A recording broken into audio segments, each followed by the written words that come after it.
Hey everyone, welcome back to my next concept and analysis video. So for today's video, we're going to be going over the concept of unconditional positive regard. And we're going to be tying that to relationships in particular, right? So this could be relationships with your family members or with your romantic partner.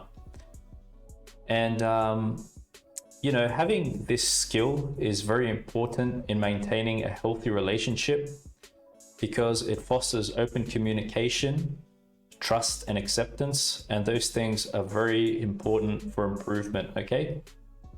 So, in some relationships that you might have disagreements often with how someone is treating you in that relationship, certain interactions that come up. But if we get on the same level as that person and, respond harshly as we're being treated harshly, respond with anger as we're seeing anger, then we're no better.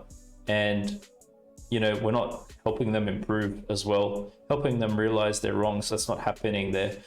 So basically the key is you want to approach someone in these interactions, as wisely and mindfully as possible. And the key is self-reflection for that person on how they're treating you. And, there's a number of ways that you can help them self-reflect and come to accept how they're treating you.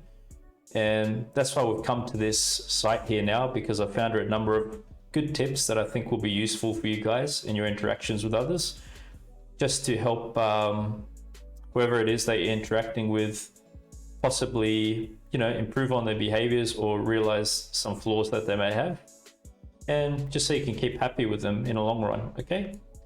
So if we go down here, there's a number of steps outlined, and I think they're quite beneficial from what I can see and quite helpful to this degree that we're talking about. So we'll just take it from the top. So we can just start from here.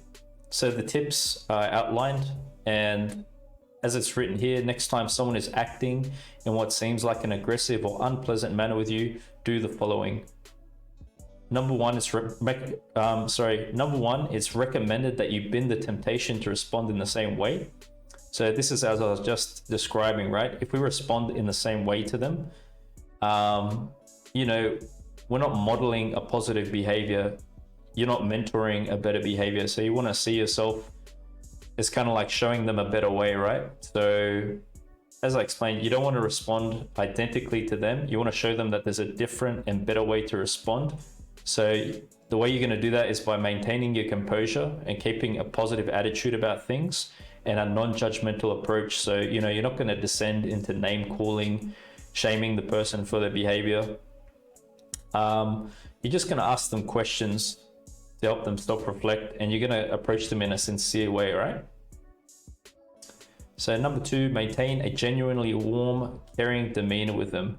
So be sincere in your approach to them. After something has happened, some disagreement has come up, it takes a lot for us to put ourselves aside, but that's the best thing to do at the moment. You put yourself aside, you put that person first, and you're just there to help them meet their needs in the moment.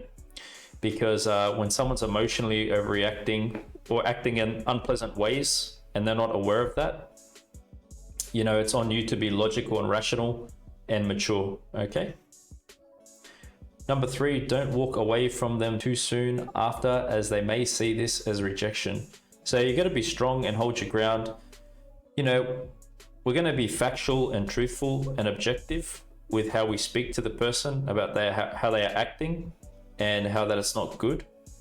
But once again, we don't want to come from a harsh place, and we want to stick through the scenario with him as much as it's safe to do so at the time. And, after you've explained some boundaries that you may have, then you can choose to walk away. Or if the communication is deteriorated too much, you can simply say something like, when we come to this stage in this discussion, it's likely that we're both going to misunderstand each other, and that can make things worse. So let's have a talk about this at a later time. Just approach the situation with maturity. So number four is, if you can lightly touch or stroke them with your fingertips or palms. So this is to show warmth and affection.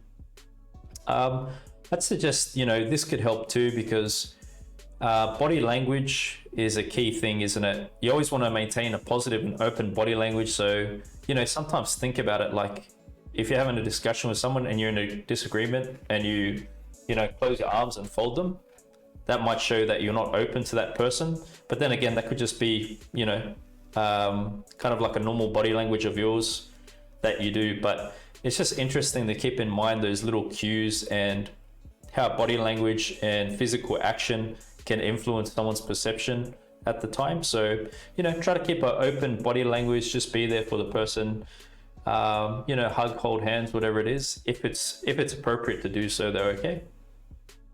So number 5, empathize with how they are feeling based on your understanding. So, you're going to let the person speak and you're just going to listen as much as you can.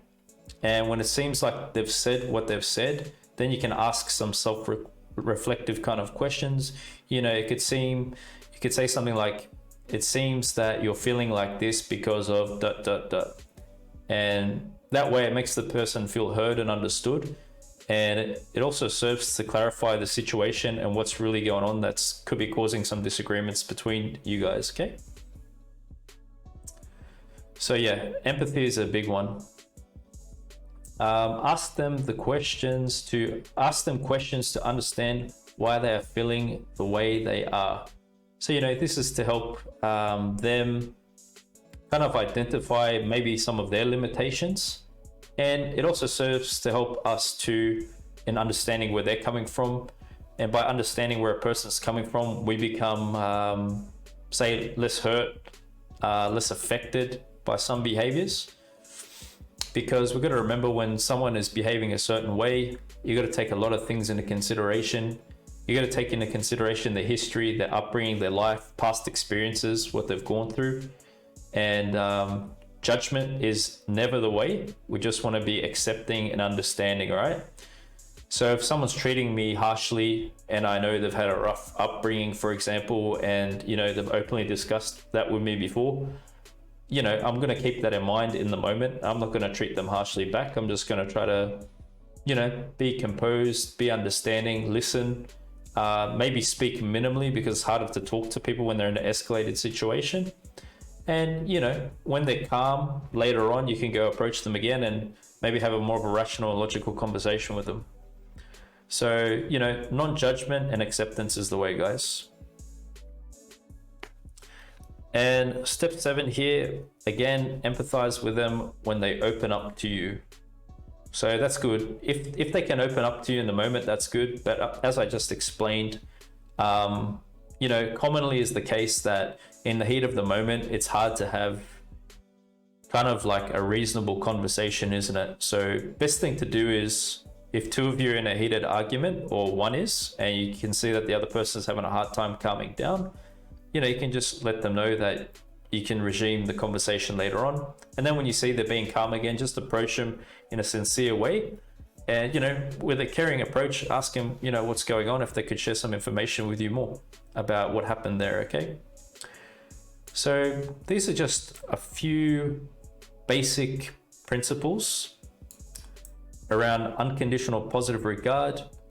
For me in my life, I like to practice this as much as possible. And I feel it's a very successful tip.